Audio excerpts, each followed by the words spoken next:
for them to travel, though of course they do hunt around our Victorian waters. However, both of them actually were found bad injuries that they sustained. So Edward, you'll actually notice, does have an interesting shaped beak.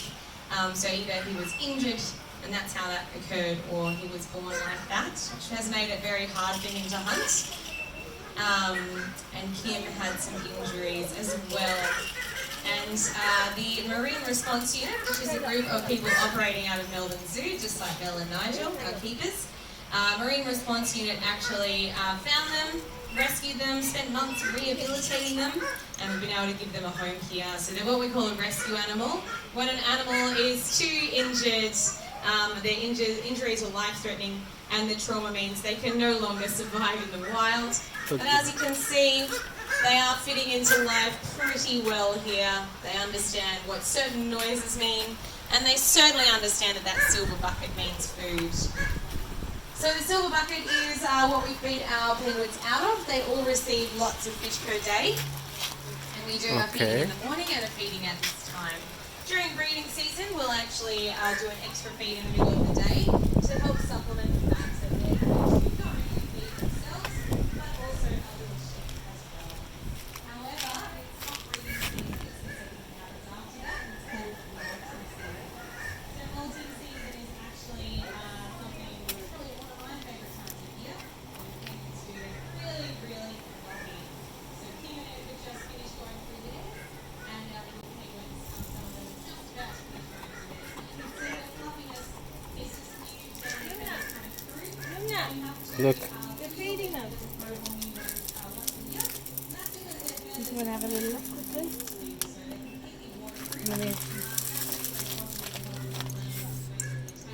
Thank you. Of course, that's right. That's a big penguin, isn't it?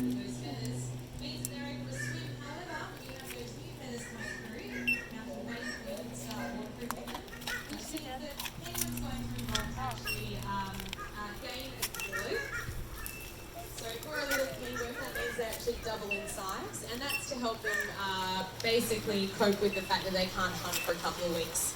So you can see the molting penguins do look extremely hilarious, and it's just this time of year. This is actually the time of year when they're probably the most vulnerable, so they do need to ensure that they're able to still find food, even if they can't go swimming.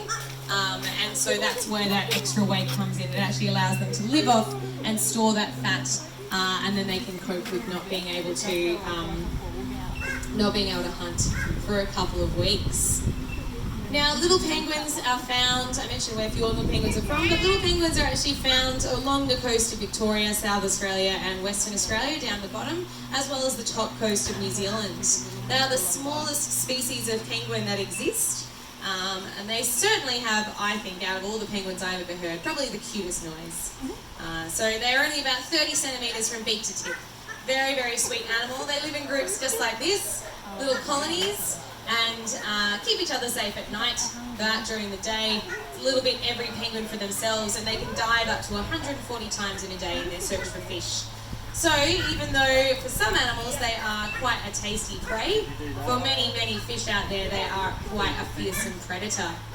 Their natural predators would be things like seals and sharks, and very, very unluckily sometimes probably an orca down by Bruny Island, but they are much more likely to be taken by a shark. Unfortunately, their natural predators are not the only thing they have to worry about anymore. They also have a lot of worry when it comes to unnatural predators, and that is plastic. So unfortunately, plastic is a huge crisis for our marine animals. They estimate that in about 20 years there might be more plastic in the oceans than animals. Now that's pretty scary, but it basically comes from the fact that plastic just doesn't break down. So even when we do put it in the right bin, unfortunately, when it ends up in the ocean, it is there for the next 300 years at the very least. So decomposition doesn't necessarily occur for plastic the same way it would for cardboard or wood or any other organic material. Plastic is something that we have integrated very, very completely into our lives, so it's extremely hard to avoid. So do make sure when you are throwing plastic away that you're using the right bin, And there's even stations out there where you can recycle your soft plastics now, which is fantastic.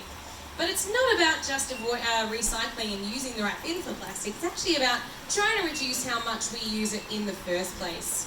And that's where our work comes in, because we've encouraged people to stop using balloons and start using bubbles instead. Balloons are, of course, something we want to use to have fun. But a lot of balloons get used in releases to mark occasions. It could be birthdays, it could be a celebration, it could be an anniversary.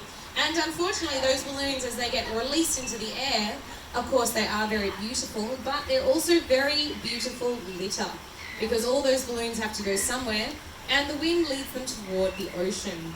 Now, in the water, a balloon, which is nice and colourful and shiny, the way it moves looks like a fish. So many, many seabirds, just like our little penguins, end up eating it.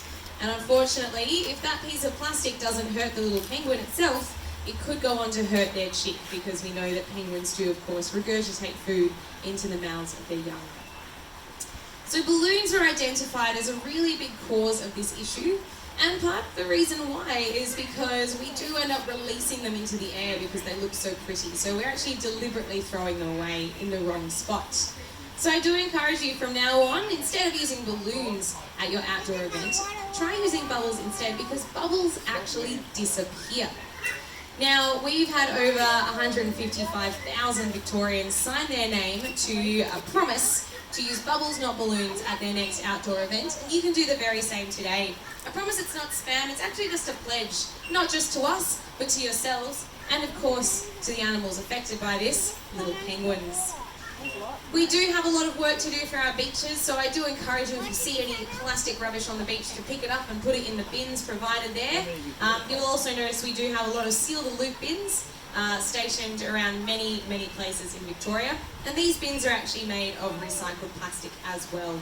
And we encourage people to put particularly things like fishing line in them, which do go on to cause a little bit of havoc for our animals. So I'll leave you with one of my favourite stories. I mentioned before that Kim and Edward, our Fiordland penguins, had been picked up by the Marine Response Unit. And you'll actually notice there is another penguin in here who was also picked up by the Marine Response Unit. His name is Juan, and he is missing something. You've possibly noticed him already. He is missing a flipper. Now, he was found like that on the beach, and a concerned beachgoer saw and actually was able to call through to the MRU. You can take down that number yourself. It's just around the corner at Seals. And it's a great number to have, because it means you can actually call us any day of the year, any day of the week, when you are out on the beach, and we can hopefully come down and lend a hand to whatever distress that animal is feeling. Now, in the case of Juan, he had to be taken in and rehabilitated. Obviously, his injuries had meant that he hadn't been able to hunt properly, and he'd become quite malnourished. And it did look a little worrying for a while, but rehabilitating him meant we could also bring him into this particular enclosure. He is not able to live out in the wild because only having one wing, so we've been able to give him a home here, and he's done very, very well. He even had a girlfriend during breeding season. What a legend. So that's one. He's just right in front of Nigel there. So yes, best to look out for our animals out in the wild, and think about how our plastic use is affecting even little penguins all the way over in New Zealand. So folks, I do encourage you to come and sign your name to this pledge pad. If you have any questions, my name is Brianna. But if not, folks, this was the last talk of the day. Thank you for joining us at Melbourne Zoo on this very, very warm January afternoon. If you have an animal that you're quite desperate to see, make sure you do head there sooner rather than later, because by 4:30 all our precincts do close down so that the keepers can do final checks for the day. And then, of course, you are welcome to stay on the zoo grounds until 5 p.m. when we shut. Thanks so much, and have a wonderful, nice, cooling night ahead of you.